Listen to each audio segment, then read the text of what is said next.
What up, Cavs Nation? I'm your host, Ethan Sands, and I'm back with another episode of the Wine and Gold Talk podcast. And joining me today, Jimmy Watkins. And it's time to get into questions that we receive from our subtext subscribers who ask us questions weekly, and we give our blunt responses to all of them, trying to get into the nuances of the Cleveland Cavaliers and ensuring that our fans, our listeners, our subscribers get the information to the questions that they have.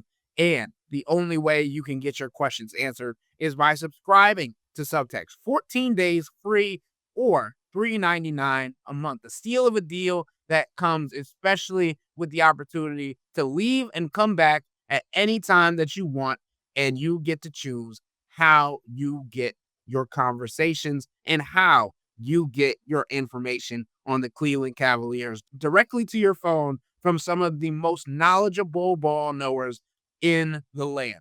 But we're going to get directly into these questions, Jimmy. And the first one comes from Chris in Lakewood, and I like this one. It's a little long, but I like it a lot. Ethan, I recently listened to one of the podcasts about whether the Cavs can succeed with a soft-spoken front court. What I keep wondering is, how do you train the kind of mind to be more aggressive, tone-setting, physical play that y'all keep talking about? Are there any established methods? Bring in a sports psychologist, send the team to a toughness guru, put them through simulated boot camp, give out steroids like candy. Is there anything the Cavs can do to develop the playoff mindset rather than just hope it will emerge?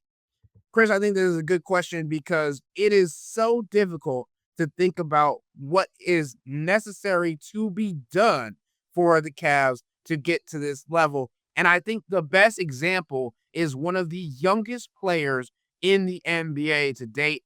Victor Wembanyama spent all summer going to different people, picking their brains, picking their skill sets, understanding what he needed to do to develop his game. Victor Wembanyama this summer worked out with Hakeem Olajuwon, Kevin Garnett, Shaolin Monks, Jamal Crawford, you name it, Victor Wembanyama probably has done it. So yes, a sports psychologist for certain players is good, but there is no different teller than being able to immerse yourself into the minds of greats around the league who have shaped themselves as players who dominate, especially when we talk about the front court in the painted area and what that means to their value. And having these conversations like Victor Wembanyama has had when it comes to handles with Jamal Crawford, Hakeem Olajuwon's protective defense in the painted area, and the dream shake.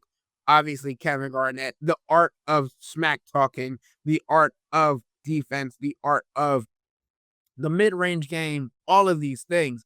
I think Victor Wembanyama this coming season is going to be one of the most dangerous players. Obviously, he's one of the most skilled players at 7'4", but because of the work that he put in mentally and to learn this past off season, it is going to be a scary season for the NBA. And I'm excited to see what he's going to be able to do. But to answer your question, I think the Cavs simply need to have players around them, or have the players that are in question, to actually go and experience different things with players who have experience of a different mindset, of a different caliber.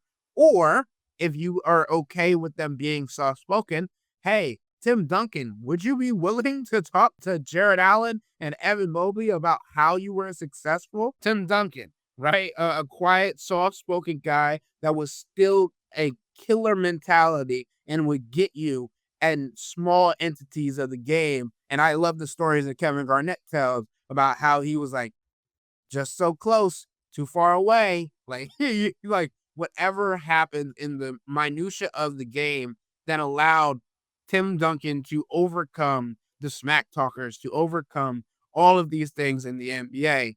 He's the blueprint. So if you need somebody to talk to, maybe the retired Tim Duncan is the player to go to for these soft-spoken guys. Or if you want to change this mindset, you go somewhere else. You go to the Kevin Garnetts, you go to the Hakeem Olajuwons, you go to the Jamal Crawfords to figure out what they can instill in these players, especially coming into a crucial 2025-2026 season. Jimmy, what do you think? Do these guys just need a sports psychologist, or is it deeper than that? I think the answer is usually both. Sports psychologist, great, take care of your mentals always. But the sort of sports psychologist ain't going to teach you what Kevin Garnett can teach you. Okay? We spent an entire pod last week talking about, can the Cavs make it work with two gentle giants? Or is there, and we've been asking for 3 years now, 4 years now. Does Evan Mobley have that? I feel like it's such like a ESPN get up talking point, but this is real. Do you have the fire within you? Can you flip a competitive switch? Because other teams are doing that when they get to the playoffs. The Cavs, it looks like, are just the same Cavs, and you see the results. If there's a switch to be unlocked in Evan Mobley, I bet Kevin Garnett can find it. Here's the thing. When we talk about who you talk to in the offseason, who you work with, learning styles matter. Teaching styles matter. We're not in behind the scenes of film rooms, or we see some of shoot around, basically. We don't see the nuts and bolts of practice. I'm just going off of what Kenny Atkinson says publicly about Evan Mobley. Even when he's being critical, constructively critical of Evan Mobley, there's a gentleness to it. There's a boy, if he just could, he could be this and that. If Evan, there's just one more step for him, and he does so many things well for us, and Kevin Garnett will call you a name. He'll start calling you names. And he'll say, really, if you want to be this kind of player, he'll be blunt. You need to stop doing this. You need to start doing this. And he'll add some cuss words to it. Now, the question for me is, how do people like Evan Mobley and Jared Allen, how do they respond to that? How do you respond to that kind of teaching? Let's call it. Kenny Atkinson's supposed to he has this kind of side to him too, right? Through the clipboard in the locker room and at the halftime last year during the regular season. Notoriously gruff coach in Brooklyn. May have been why Kyrie Irving and Kevin Durant kind of housed him there. Like I said, not everyone responds to coaching and teaching the same way. That's why you have to adjust. And I think Kenny's done a great job of that. He treats each player individually. That's how good coaches do it. They don't have the same teaching style for every player. They tweak it as they need to based on how that player learns. But if I were in a vacuum, if I were to send Evan Mobley to the school of any former player, I would send him to the Kevin Garnett school. Because Tim Duncan is probably going to teach him a lot of the things that Evan Mobley already knows and already does. I don't know if Tim Duncan, maybe you could argue, again, I don't even know, like Kevin Garnett having a school for big men who need a little bit more fire in them. I don't know. But this is hypothetical, right? Tim Duncan, probably one of the hardest human beings to get a hold of on the planet, if we're being real, right? And Kenny Atkinson knows Bud really well. Bud comes from the Spurs tree. I can make the connections as to why that could potentially work out. But if Evan Mobley goes to hang out with Tim Duncan, then do we have another like Jared Allen issue on our hands where it's like two like-minded dudes hanging out and Tim's chill and Evan's chill and they have a good time together? But how much does Evan really change during that? Like, is Tim Duncan the guy that says, I need you to be more forceful? Is that what Tim Duncan's going to say to Evan Mobley? Especially like the first time he meets him? I don't know. Kevin Garnett will. Like, in the world where Kevin Garnett is willing to have these kind of conversations, I know he would have them directly and bluntly, and again with many curse words. And I think that is closer to what a player like Evan Mobley and Jared Allen, but we're talking Evan Mobley big picture here, needs than the other thing. He needs maybe a little kick in the ass from one of the greatest players of all time, a player that he's been compared to several times throughout his career. You want to be more like me? You want the anything's possible moment after you win the championship? I'm going to need you to kick it into another gear. And, I mean, Kevin Garnett, when he was basketball, people who don't know, Kevin Garnett was a crazy person. Kevin Garnett was a legendary trash talker, always talking to himself, punching the stanchion of there are a few players throughout NBA history with more competitive fire than Kevin Garnett. And so that would be the guy I would choose. And also, because we know Hakeem Olajuwon's doing this, every young big man should be doing everything they can to get into the Hakeem Olajuwon footwork school. And that's just, and to the Wemby point, real quick, Wemby, stay away from Jamal Crawford. Jamal Crawford's awesome. He's one of the coolest basketball players we've ever had. The handles are legendary. He was inefficient, which worked for him as a sixth man. They just needed him to get hot sometimes. Victor Wembanyama, you are already in the 99.9th percentile of skill for people your size. We don't need you figuring out more dribble moves. We need you being a big person. We need you drop step dunking. We need you hitting a dream shake.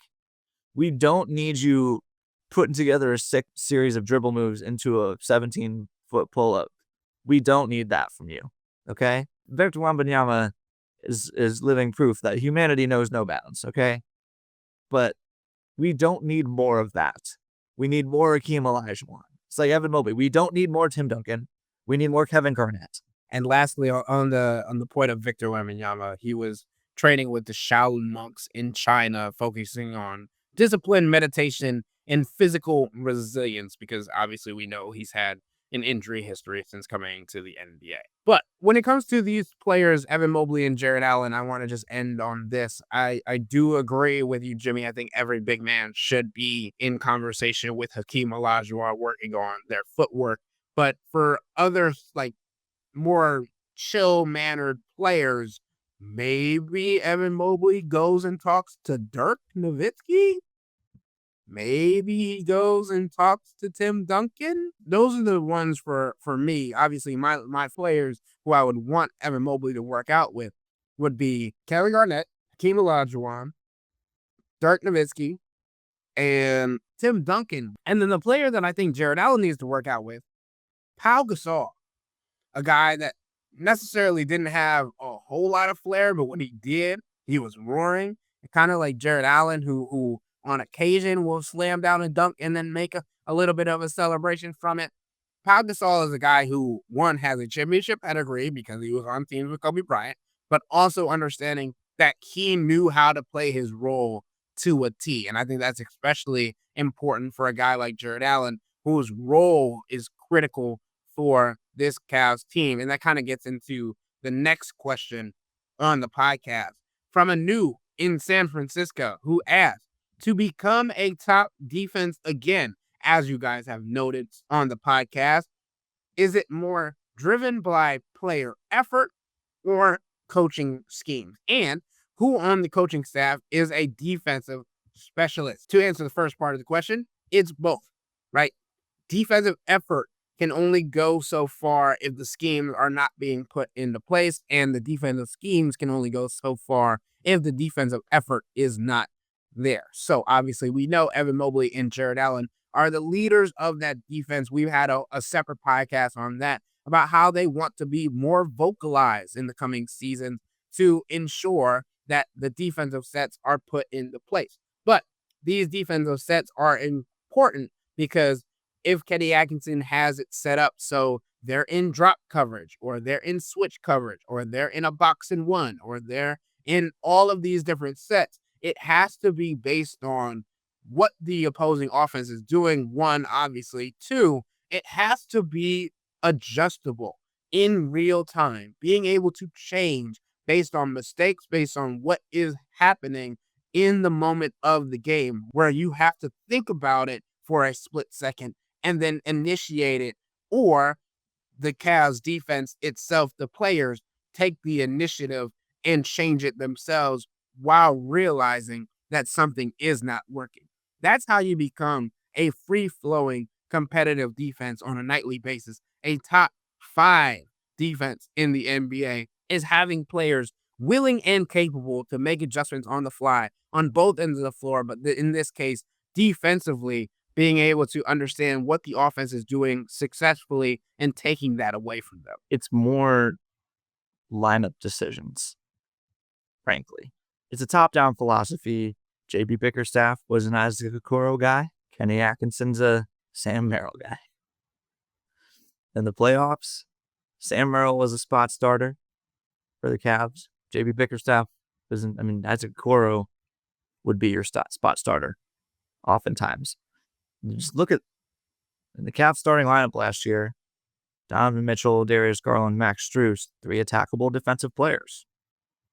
Maybe Donovan would take exception to that. The reality is teams are going to attack him, whether that's because he's Donovan Mitchell and they want to make him work at both ends, or because they also think he's gettable on that end.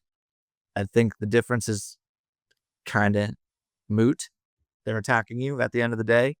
Max Strus, boy, does that guy play hard. There's no lacking of effort with Max Strus. Never will I accuse Max Strus of lacking effort or focus or engagement on the defensive end. Sometimes his feet just aren't quick enough. Sometimes he doesn't slide his body enough. But sometimes guys are just more talented than him. He would tell you that.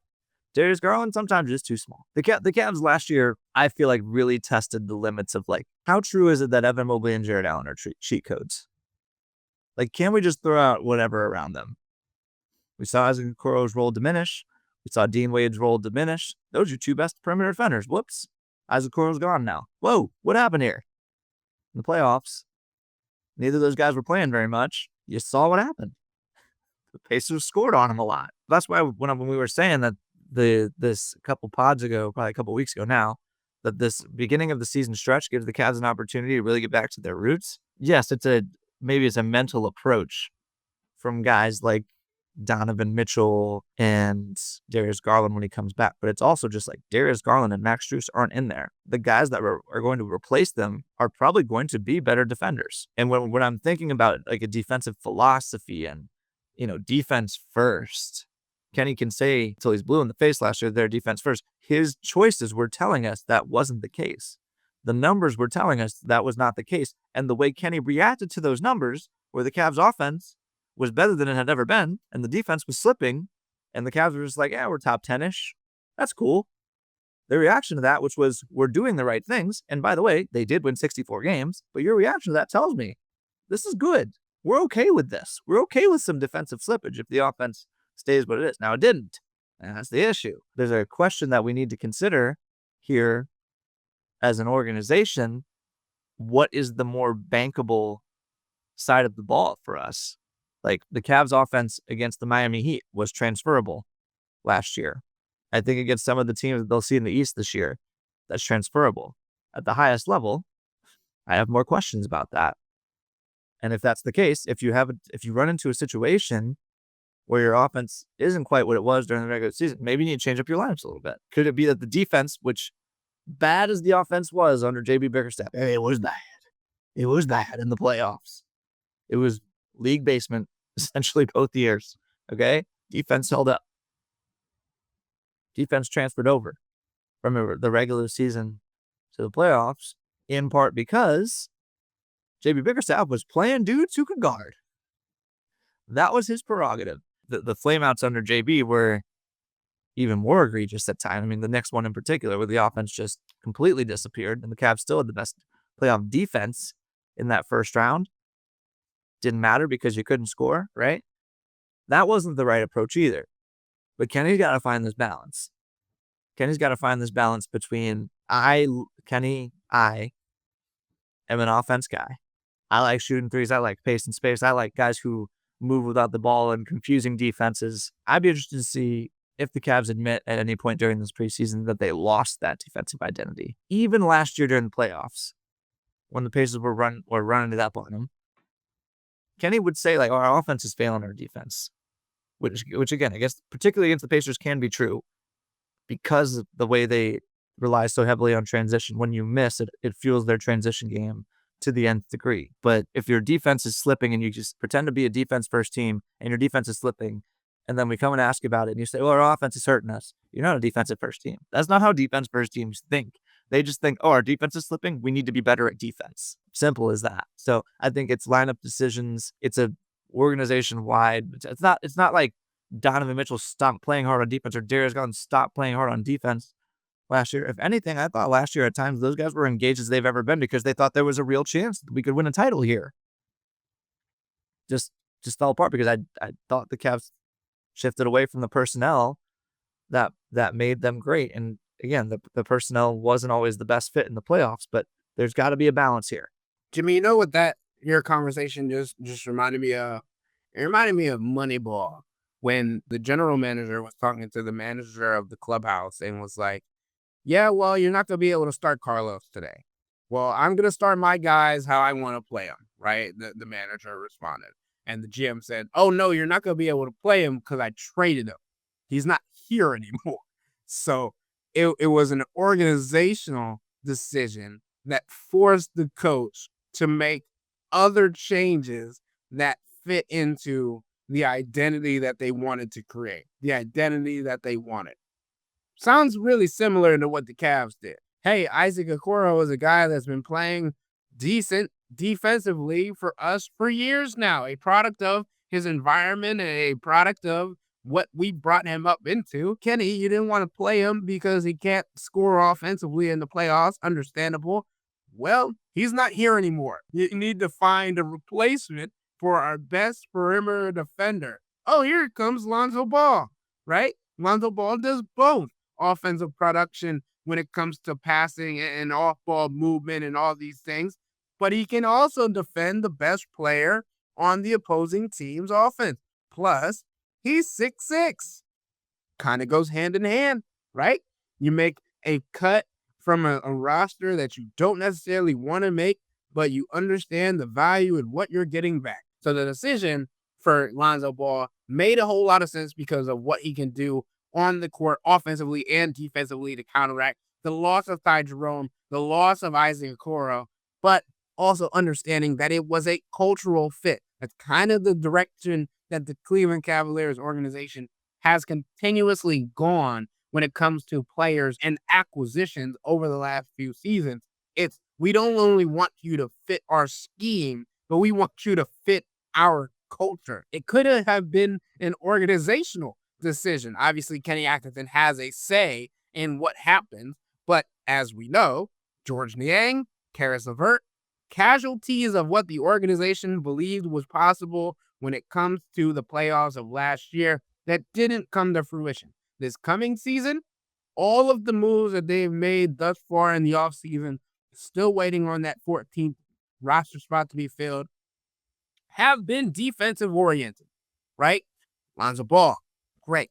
Larry Nance Jr., great. We understand what you bring to the table to enhance what has already been built around you.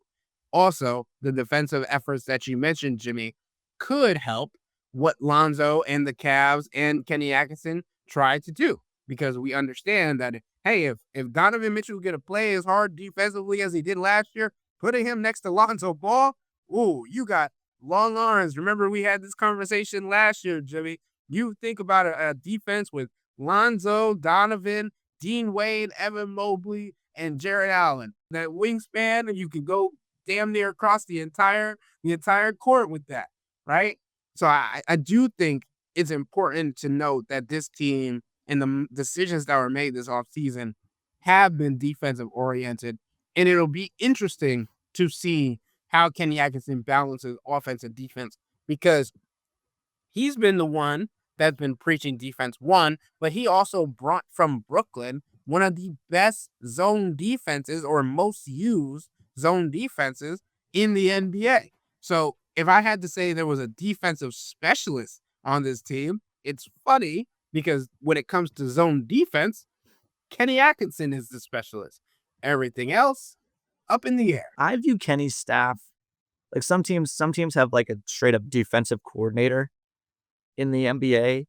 I view Kenny's staff as like he's more of a delegator of development responsibilities and game planning responsibilities, no doubt. But I think like when it comes down to like what scheme are we running, like building a defense, I think that's Kenny. I think Kenny really likes that stuff. And of course, everyone has input. But I think that, to your point, Ethan, like if there is a defensive specialist, quote unquote, it is Kenny. To a certain extent, every head coach is the everything specialist.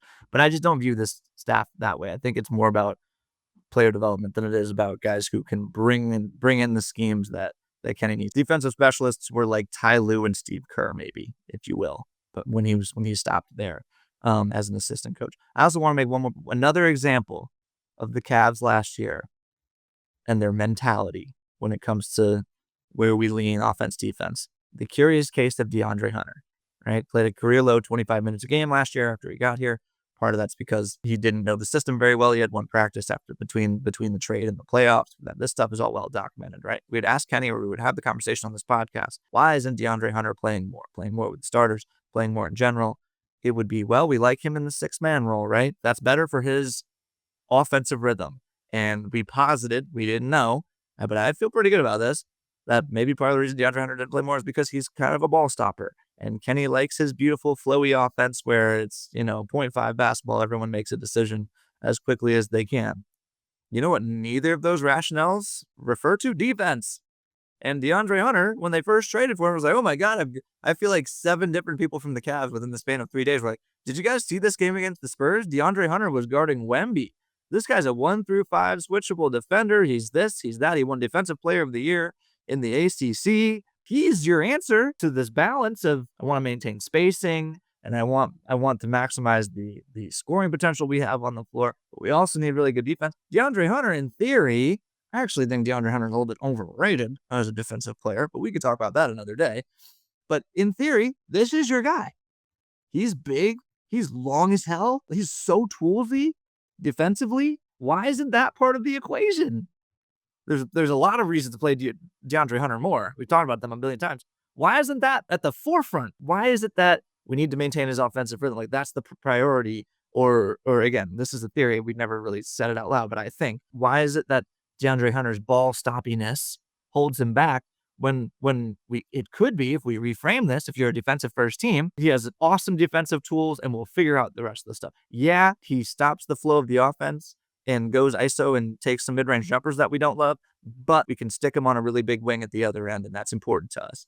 Yeah, we like him better in the role of the 6th man, and we don't want to mess with his rhythm a bunch, but it's gut check time in the playoffs. Our defense has been slipping. We need this guy. That's the kind of thinking that we're trying to reframe here. 1,000%. And I think that those decisions over this course of the season are going to be extremely interesting, especially when we talk about how the Cavs are going to ramp up for the playoffs and what the lineups are going to change around that time period, because we know what they wish they could have done last year. Getting into the next question, which comes from Matt in Nashville. And Jimmy, I'm just going to take this first one. He says, how soon does the official camp open back up in Ohio? So the Cleveland Cavaliers are once again taking training camp on the road. The team announced that it will open preparations for the 2025-2026 NBA season with a 6-day camp at IMG Academy in Bradenton, Florida from September 30th